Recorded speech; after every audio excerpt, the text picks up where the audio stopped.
వైఎస్ఆర్సీపీలో ఈ మధ్య పేటీఎం కూలీల సంఖ్య పెరిగిపోయింది. తాజాగా మీకు ఇంతకు ముందు ఆంధ్ర పోడ్కాస్టర్ విజయ్ కేసర్ రెడ్డి చూపించారు. ఇప్పుడు ఇంకొక లేడీ ఎంట్రీ అయ్యారు. ఆమె లెక్కలతోటి చంద్రబాబు నాయుడు గారు రాజధాని కట్టాలంటే 180 సంవత్సరాలు అవుతుంది, అన్నేళ్ళు మనం బతుకుంటామా, అసలు ఎందుకు రాజధానికి అన్ని డబ్బులు ఎక్స్పెక్టేషన్స్ పెడుతున్నారు మీరు, అంటే ఎక్స్పెక్టేషన్స్ భారీగా ఉన్నాయి, అంత ఎక్స్పెన్సెస్ పెడితే ఎట్లాగా అని చెప్పేసి మాట్లాడుతుంది. అసలు ఫస్ట్ ఆఫ్ ఆల్ అక్క ఏం మాట్లాడుతుందో, అక్కకి నాలెడ్జీ సబ్జెక్ట్ ఎట్లా ఉందో చెప్పే ముందుతో పాటు అక్కకి చిన్న సింపుల్ ఈక్వేషన్స్ తోటి నేను కౌంటర్ ఇస్తా. ఎందుకంటే అసలు మామూలుగానే మా ఊళ్ళు పెద్ద మేధావులు అనుకుంటున్నారు, రాజధాని కట్టాలంటే ఎక్స్పెన్సెస్ అవుతుంది, లేకపోతే పోలవరం కట్టాలంటే ఖర్చు అవుతుంది. ఏమీ కట్టకుండా ఏమీ రాకుండా దాని ద్వారా ఫలాలు పొందటానికి మన దగ్గర ఏమన్నా చేతిలో ఏమన్నా అద్భుత దీపం ఏమన్నా ఉందా, లేదా చంద్రబాబు నాయుడు గారి చేతిలో ఏమన్నా మాయల మంత్రాలతో సెట్ చేసేస్తారా, లేకపోతే మన జగన్మోహన్ రెడ్డి గారి లెక్కన వైసీపీ పేటీఎం గారితోటి సోషల్ మీడియాలో ఎలివేషన్స్ వేసుకొని రాజకీయ లబ్ధి పొందుతాడా? సరే, అక్క అమరావతి మీద ఏం మాట్లాడుతుందో ఒకసారి చూద్దాం. మామూలుగా ఉండదు, ఒకసారి మాట్లాడిన తర్వాత మనం దాని మీద పూర్తి స్థాయిలో వివరణ ఇద్దాం. రీసెంట్ గా మన so call Andhra Pradesh chief minister Chandrababu Naidu గారు మన అమరావతి గురించి 5 గంటల సేపు వరకు మాట్లాడారట. ఫస్ట్ ఆఫ్ ఆల్ ఒళ్ళు దగ్గర పెట్టుకొని మాట్లాడు. షో కాల్ చేసేది మేం కాదు. నిన్న జగన్మోహన్ రెడ్డి ప్రెస్ మీట్ పెట్టాడు చూసాం, మా వి గన్ అని చెప్పి, అది షో కాల్డ్. అర్థమైందా? ఫస్ట్ ఆఫ్ ఆల్ ఒక రాష్ట్ర ముఖ్యమంత్రి గారిని గౌరవం ఇచ్చి మాట్లాడటం నేర్చుకోవాలి. అర్థమైందా? లేదు మేము గౌరవం ఇవ్వము, మా ఇష్టం వచ్చినట్టు ఇలాగే మాట్లాడతామంటే తర్వాత లోపల మింగారనుకో, అసలు అక్క మొహం చూడు ఎట్లా ఉందో. రీసెంట్ గా మన so call Andhra Pradesh chief minister Chandrababu Naidu గారు మన అమరావతి గురించి 5 గంటల సేపు వరకు మాట్లాడారంట. Wow, great sir. But then ఆ 5 గంటలో అక్యూజేషన్స్ చూసాము, క్రిటిసిజం చూసాము, కానీ ఎక్కడ కూడా మన ప్రజలకి కావాల్సిన మెయిన్ డౌట్ కి ఆన్సర్ ఎక్కడైనా ఇవ్వబడిందా? లేదు. సో పని చేద్దాం, ఆ 5 గంటలు రాని క్లారిటీ మనము 3 నిమిషాలు డేటాతో చూద్దాం. సో అకార్డింగ్ టు మన చంద్రబాబు గారు గ్రేట్ విజనరీ లీడర్షిప్ ప్రకారం ఆయన విజన్ అమరావతిని కంప్లీట్ గా ప్రాజెక్ట్ కాస్ట్ వచ్చి 2 లక్షల కోట్ల రూపాయలు పడుతుంది అని చెప్పారు. మరి ఆయన 2014 నుంచి 2019 వరకు ఎంత వరకు స్పెండ్ చేశారు? ఆల్మోస్ట్ 5,500 కోట్ల రూపాయలు స్పెండ్ చేశారు. అండ్ 2024 నుంచి ఇప్పటి వరకు 2026 వరకు ఎంత వరకు చేశారు? 2,500 కోట్ల రూపాయలు చేశారు. అంటే టోటల్ 7 years కి ఆయన స్పెండ్ చేసిన అమౌంట్ ఎంత? అమరావతిని బిల్డ్ చేసేదానికి ఆల్మోస్ట్ అప్రాక్సిమేట్లీ 8,000 కోట్ల రూపాయలు ఫర్ 7 years. అంటే ఈ నంబర్స్ ప్రకారం మనకి ఇయర్లీ స్పెండింగ్ ఎంత వస్తుంది? సింపుల్ మ్యాథమెటిక్స్ చూస్ చేద్దాం. అంటే 8,000 by 7 which is equals to 1,100 crore rupees per year అని. మరి ఈ పేస్ లో 2 లక్షల కోట్ల రూపాయల ప్రాజెక్ట్ ని కంప్లీట్ చేయాలి అంటే మళ్ళీ again use simple mathematics, 2 lakhs by 1,100 అంటే 180 సంవత్సరాల టైం పడుతుంది. ఓకే సరే, మన చంద్రబాబు నాయుడు గారిది గ్రేట్ విజన్ కదా, ఎంతో ఆప్టిమిస్టిక్ గా, ఎంతో పాజిటివ్ గా ఉన్నా కూడా మనకి 150 సంవత్సరాలు మినిమం టైం పడుతుంది. వయసు ఎంత? బెంగళూరు వయసు ఎంత చెప్పగలుగుతారా మీరు? చెప్పగలుగుతారా? హైదరాబాద్ వయసు ఎంతనని, పోనీ హైదరాబాద్ ఎప్పుడు డెవలప్ అయింది చెప్పగలుగుతారా? 1998లో ఏదైతే హైటెక్ సిటీ నిర్మాణాలు జరిగాయో, ఔటర్ రింగ్ రోడ్లు, ఆ తర్వాత 2004 ఆ హ్యామ్లో జరిగినటువంటి ఔటర్ రింగ్ రోడ్లు కావచ్చు, ఇంటర్నేషనల్ ఎయిర్పోర్ట్స్ కావచ్చు, ఇలాంటివన్నీ ఇనాగ్రేషన్ అయిన తర్వాత హైదరాబాద్ అనేది దానికి ఒక ఓల్డ్ ఫెసిలిటీస్ వచ్చింది. ఒక 30 years ఈరోజు హైదరాబాదులో దాదాపుగా ఈ ఓఆర్ పరిధి వరకు తీసుకొచ్చడంతో పాటు కొత్తగా ఇప్పుడు రేవంత్ రెడ్డి గారి గవర్నమెంట్ 20 మున్సిపాలిటీలని 7 కార్పొరేషన్స్ని అందులో విలీనం చేసింది. అంటే హైదరాబాదు అక్కడతో అయిపోయిందా? ఇంకా లిమిట్ అక్కడ ఏమైనా పిన్ను పెట్టారా? ఇది ఇంతవరకే ఉంటుంది హైదరాబాదు, ఇక ఫినిష్, హైదరాబాద్ మొత్తం డెవలప్ అయిపోయింది అని చెప్పేసి ఫినిష్ అని చెప్పేసి టార్గెట్ క్లోజ్ చేశారా? రాజధాని అనేది నిరంతర ప్రక్రియ. రాజధానిలో వర్క్లు అనేవి నిరంతర ప్రక్రియ.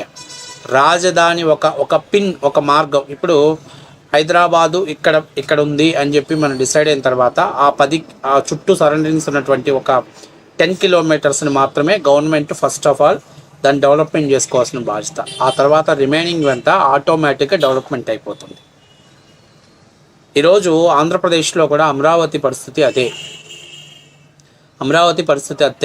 2014 నుంచి కాదమ్మా, 2016 తర్వాత శంకుస్థాపన జరిగినప్పుడు 5,500 కోట్ల రూపాయలు గవర్నమెంట్ ఖర్చు పెట్టింది. మరి 2019 2024 వరకు జగన్మోహన్ రెడ్డి ఎంత ఖర్చు పెట్టాడు? 1,400 కోట్లు ఖర్చు పెట్టాడు. దేనికి? అమరావతి అభివృద్ధికి కాదు, అమరావతి నాశనం చేయడానికి ఖర్చు పెట్టాడు. ఆ నాశనం చేయడానికి ఖర్చు పెట్టకుండా ఉండి దాన్ని అభివృద్ధి కోసం ఉపయోగించుంటే, మరి జగన్ ప్రభుత్వంలో 10,000 కోట్లు ఖర్చు పెట్టుకుంటే అవి ఒక 5,500, ఇది ఒక 10,000. ఇవాళ చంద్రబాబు నాయుడు కూడా 2,500 కోట్ల రూపాయలు ఎందుకు తక్కువ ఖర్చు పెట్టాల్సిన పరిస్థితి ఏర్పడింది రాజధానికి? ఎందుకు ఏర్పడిందంటే, ఫస్ట్ ఆఫ్ ఆల్ దాన్ని ఐడెంటిటీ తీసుకోవాలి. అలాగే దాన్ని మళ్ళీ ఎక్కడో శిలాపలకాల్లో తీసుకెళ్లి తుప్పల్లో పడేశాడు. దాన్ని అమరావతి అనే దాన్ని నాశనం చేసేసారు. సో దాన్ని మళ్ళీ ఈరోజు దాన్ని వెంటిలేటర్ మీద ఉన్నటువంటి అమరావతికి దానికి ప్రాణం పోయాల్సినటువంటి బాధ్యత ఉంది. కన్స్ట్రక్షన్ స్టార్ట్ చేయాల్సినటువంటి బాధ్యత. అదే అసలు భారతదేశ చరిత్రలో జగన్మోహన్ రెడ్డి లాంటి వ్యక్తి మళ్ళీ రాకుండా ఉండుంటే, 2019లో రాకుండా ఉంటే, చంద్రబాబు నాయుడు గారు కావచ్చు, మిగతా ఏ ప్రభుత్వాలు కూడా అలసత్వంగా ఉండేవి. ఎందుకంటే జగన్మోహన్ రెడ్డి యొక్క ఆలోచన, నిన్నటి ఆలోచన రేపటి తరాలకి ఒక ఇన్స్పిరేషన్ ఇచ్చేసింది. అదేంటి అంత ఇన్స్పిరేషన్ ఇచ్చిన లీడర్ అంటే, ఎస్ డెఫినెట్గా ఇన్స్పిరేషన్ ఇచ్చింది. ఏంటి ఆ ఇన్స్పిరేషన్ అంటే చెప్తా వినండి. బుద్ధున్నవాడు ఎవడైనా తప్పో ఒప్పో నువ్వు ప్రతిపక్ష నాయకుడిగా ఉండి 2014 వైవరికేషన్ అయిపోయిన తర్వాత, విభజన జరిగిపోయిన తర్వాత, ఆంధ్రప్రదేశ్లోకి వచ్చిన తర్వాత, ఆంధ్రప్రదేశ్లో మనం ఇది పలానా ప్రాంతాన్ని మనం రాజధానిగా పెట్టుకుందాం అన్నప్పుడు, ఆ రోజు జగన్మోహన్ రెడ్డి గారు మచిలీపట్నం కానించి అమరావతి, విజయవాడ, గుంటూరు కలుపుకుంటూ ఒక పెద్ద రాజధాని ఏర్పాటు చేసుకుందామని ఆ రోజు చెప్పుంటే బ్రహ్మాండంగా సంతోషించేవాళ్ళు. అయాల ప్రభుత్వం 33,000 ఎకరాలైనా చూపించండి చాలని చెప్పి మాట్లాడాడు. అది రెడీ అయిన తర్వాత అసలు ఆ 33,000 ఎకరాలలో వర్క్ అవసరమా? సెక్రటరియట్, ఒక తాత్కాలికమైనటువంటి అంటే సెక్రటరియట్, ఒక అసెంబ్లీ, ఒక హైకోర్టు, 4 ప్రభుత్వ భవనాలు కట్టుకోవడానికి ఒక 100 ఎకరాలలో 1000 ఎకరాల్లో కట్టుకుంటే సరిపోతుంది కదా అని చెప్పేసి స్థాయిలోకి మళ్ళీ తీసుకొచ్చేశారు. మీ ఇష్టం వచ్చినట్టు మాట్లాడారు. లేదు, ఈ 33,000 ఎకరాలను సేకరించినటువంటి చోట్ల ఎక్కడ వర్షాలు వచ్చి వరదలు వచ్చినా అమరావతి మునిగిపోతుంది. అయ్యో నీళ్ళు చూడండి ఎన్ని ఉన్నాయో. అంటే ఇంత దారుణమైనటువంటి దాన్ని ఏమంటారు, అమరావతి మీద విషాన్ని జిమ్మారు. ఈరోజు నేను అడుగుతుంది ఏంటంటే, అసలు మీకు వచ్చిన బాధ ఏంటి? ఇవాళ నువ్వు మాట్లాడుతున్నావు కదా, అమరావతిని నిన్న లోక్సభలో బిల్లు పెట్టినప్పుడు ఒక్క వైఎస్ఆర్సీపీ పార్టీ తప్ప మిగతా అన్ని పార్టీలు యాక్సెప్ట్ చేసినా ఇంకేంటి మీకు బాధ ఏంటి? ఇంకా మీకు బాధ? 180 సంవత్సరాలు కన్స్ట్రక్షన్ జరిగిద్ది అంటే అమరావతి వయసు ఇంత అని మనం ఎవరైనా చెప్పగలుగుతామా? ఏ రాజధాని వయసు ఇంత లేదు, ఈ రాజధానికి ఎండ్ అయిపోయింది, ఇక దీనికి ఇంకా ఎక్స్టెన్షన్ ఉండదు అనేది ఎవరైనా చెప్పగలుగుతాడా?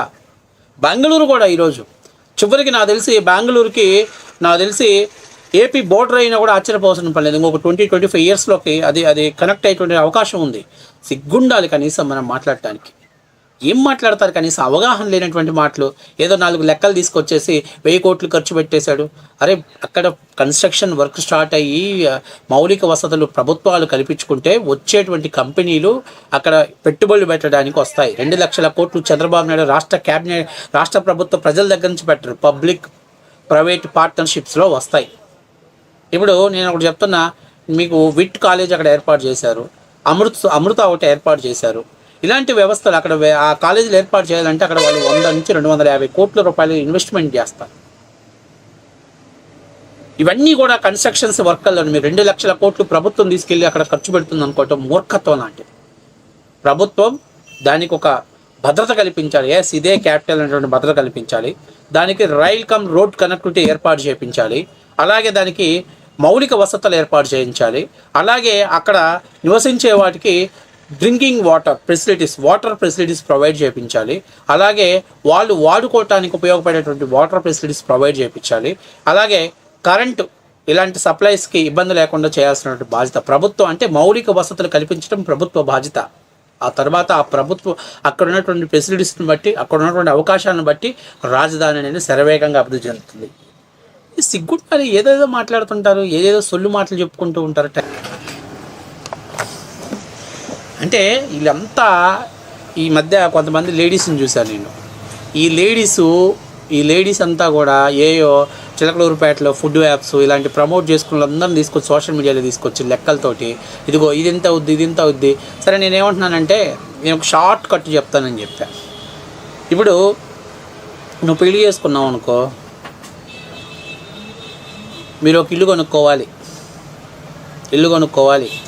తర్వాత పిల్లలు పుట్టారనుకోండి, వాళ్ళు ఎవరినో చదివించాలి, ఉన్నతమైన స్థానంలో తీసుకెళ్ళాలి, వాళ్ళకి ఆస్తులు పంచాలి. ఇదంతా లెక్క చూసుకుంటే మేబీ మన పిల్లల మీద ఒక 5-6 కోట్లు ఇన్వెస్ట్మెంట్ చేస్తాం. ఇది 30 years 40 years. మనం ఏం చేద్దామంటే అసలు పెళ్ళే చేసుకోకుండా ఉన్నాం అనుకో, పిల్లలు పట్టుకున్నా ఉంటారు. నేను చెప్తున్నా, ఇన్వెస్ట్మెంట్ చేయాల్సిన పని లేదు. అంతే కదా ఇప్పుడు నువ్వు చెప్పేది ఏంటంటే 150 yearsకి ఇప్పుడు అమరావతి అయిపోతుంది అంటున్నారు. మీ లెక్క ప్రకారం కూడా మీరు మ్యారేజ్ అయినాక 30 yearsకి మీ కుర్రాడు చదువుకొని జాబ్లో సెటిల్ అవుతాడు. వాడి కోసం ఒక కోటో ఎంతో ఖర్చు పెట్టేస్తావు, అవునా కదా? ప్రాపర్టీస్ ఇవన్నీ చాలా, ఇల్లులు కట్టుకోవడం ఇవన్నీ చాలా ఉంటాయి. దానికంటే ఉత్తమమైన పని, దానికి ఎందుకు ఉత్తమమైన పని ఇంకా చాలా మార్గాలు ఉన్నాయి, ఎంచుకోవచ్చు. కాబట్టి నేను అనేది ఏంటంటే అమరావతి కావచ్చు, రాజధాని నిర్మాణం కావచ్చు, లేకపోతే మిగతా అన్నిట్లో కూడా అది రాష్ట్రానికి ఎర్నింగ్ క్యాపిటల్ అయితే ఖచ్చితంగా అది ఎక్స్టెన్షన్ అవుతుంది. నిన్న తాజాగా ఇంకొక ప్రతిపాదన తీసుకొచ్చారు. గుంటూరు కార్పొరేషన్ ఉంది, ఇటుపక్క విజయవాడ కార్పొరేషన్ ఉంది. ఏమవుతుంది? నిన్న రేవంత్ రెడ్డి గారు 20 మున్సిపాలిటీలని 7 కార్పొరేషన్ని గ్రేటర్ హైదరాబాద్లోకి విలీనం చేస్తారంటూ జీవో రిలీజ్ చేశాడు. విజయవాడని కార్పొరేషన్ని, గుంటూరు కార్పొరేషన్ని, మంగళగిరి మున్సిపాలిటీని, ఇంకా ఏమేమి ఉన్నాయి వాటన్నిటిని కూడా గ్రేటర్ అమరావతిలో ఏపీసీఆర్డీలో పెట్టారు, విలీనం చేసుకుంటారు. అరే ముందు పనులు వర్క్ స్టార్ట్ అయ్యి ఒక 5 to 10 15 years అక్కడ వర్క్ కంటిన్యూగా వర్క్ స్టార్ట్ అయితే డెవలప్మెంట్ అయినప్పుడు ఆటోమేటిక్ అటు విజయవాడ, ఇటు గుంటూరు, మంగళగిరి ఇవన్నీ కలిసిపోయాయి అనుకోండి, దాదాపుగా మన స్టేట్ కూడా డెవలప్మెంట్ వైపు అడుగులు వేయటానికి మనకు ఒక అవకాశం లభిస్తుంది. తదనుగుణంగా నందిగామ వరకు విస్తరించుకున్నట్లయితే తెలంగాణ బోర్డర్ తగిలిద్దిరా ఇంకొక 10-15 కిలోమీటర్లు పోతే. తిక్కనాయాలరా బుర్రన్న వాళ్ళు ఆలోచన చేసుకున్నారా? ఇట్లాంటి పిచ్చి వీళ్ళ పిక్చర్స్ చూస్తేనే వీళ్ళకి ఫేస్ క్లారిటీ లేదు. ఇలాంటి వాళ్ళందరూ మీడియా ముందుకు వచ్చి సోషల్ మీడియాలో అదేదో 4 లెక్కలు చెప్తే తీసుకొచ్చి పెట్టేస్తారు.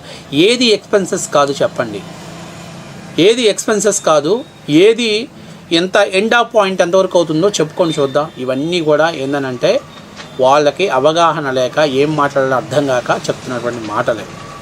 నేను ఇంకో క్లియర్ కట్గా చెప్తున్నా, భారతదేశంలో ఎక్కడి నుంచి ఎక్కడికైనా రోడ్ కమ్ రైల్ కనెక్టివిటీ ఉన్నటువంటి ప్రాంతం అమరావతి. ఇక రాష్ట్రానికి స్కేల్ వేసి కొలిస్తే రాష్ట్రానికి 4 పక్కల సమాన దూరంలో ఉన్నటువంటి రాజధాని ఏదైనా ఉంటే అది అమరావతి. కాబట్టి ఇవన్నీ దృష్టిలో పెట్టుకోవాల్సిన బాధ్యత ఉంది.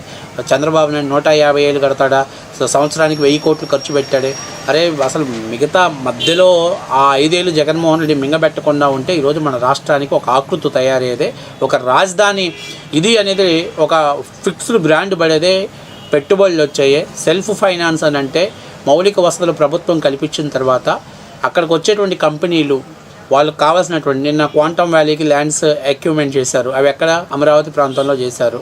అలాంటివన్నీ ఇన్వెస్ట్మెంట్ జరిగినప్పుడు ఆటోమేటిక్ డెవలప్మెంట్ ఉంది. 2 లక్షల కోట్ల రూపాయలు చంద్రబాబు నాయుడు తెచ్చి అక్కడ పోయాడు. అసలు ఏం మాట్లాడుతున్నారు ఈ మేధావులంతా కూడా? వైసీపీ జగన్మోహన్ రెడ్డి గారి కోసం మాట్లాడుతున్నారు.